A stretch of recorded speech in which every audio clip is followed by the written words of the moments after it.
জয়গুরু। সকলকে রানন্দিত জয়গুরু। আপনারা নিশ্চয়ই অনেকেই দেখে থাকবেন, অনেক দেবদেবতার মূর্তি আমরা গেটের ওপরে সাঁটিয়ে রাখি অথবা বৈঠকখানায় রেখে থাকি। কিন্তু সেখানে সেটা রাখা কি ঠিক? বৈঠকখানায় তো ইষ্ট দেবতার ছবি রাখা থাকে ঠিকই, কিন্তু সেখানে অনেক দুষ্কর্মও চলে। যেমন সেখানে গিয়ে কেউ বিড়ি সিগারেট খাওয়া ইত্যাদি এসবও করতে থাকে।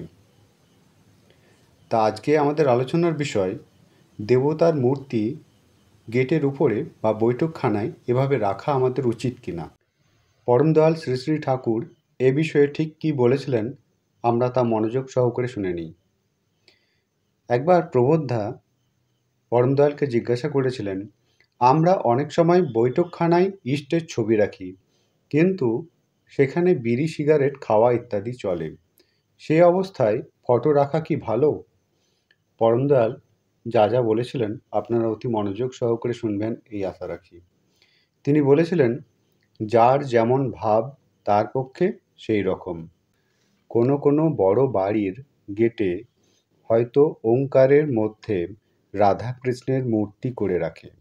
আমার তেমন ভালো লাগে না। মনে হয় ওতে যেন দেবতাকে দারোয়ান করে রাখা হলো। আমি হলে গেটের ভিতরে সুবিধা মতো একটা জায়গায় একটা মন্দির বা বেদি করে মূর্তি স্থাপনা করতাম, যাতে বাড়ি থেকে বেরোবার সময় বা বাড়িতে ঢুকবার সময় সেখানটায় প্রণাম করে যেতে পারি। আরাধ্যকে আরাধ্যের মতো করে রাখাই সঙ্গত, যথোচিত মর্যাদায়। ও বিষয়ে শৈথিল্য ধীরে ধীরে মানুষের উদ্গতি নিয়ামক চলনকেই খোঁড়া করে দেয়। এরকমই অনেক কিছু আমরা দেখে থাকি। যেমন অন্যদিকে আমরা এটাও দেখি যে কাগজপত্রে ইষ্টের ফটো দেবার ব্যবস্থা করা, কিন্তু সেখানেও তো সেই ফটো লাগাবার ফলে ইষ্টকে অবহেলা করা হলো বা সেই ফটোর অবহেলা হলো। এ বিষয়ে তিনি বলেছিলেন, আমারও তা খুব পছন্দ হয় না। অর্থাৎ কাগজপত্রে ইষ্টের ফটো দেবার ব্যাপারটা শ্রী শ্রী ঠাকুর ঠিক পছন্দ করতেন না। তিনি বলেছিলেন, তবে যতখানি মাইল্ডলি রেজিস্ট করতে পারি তা করি।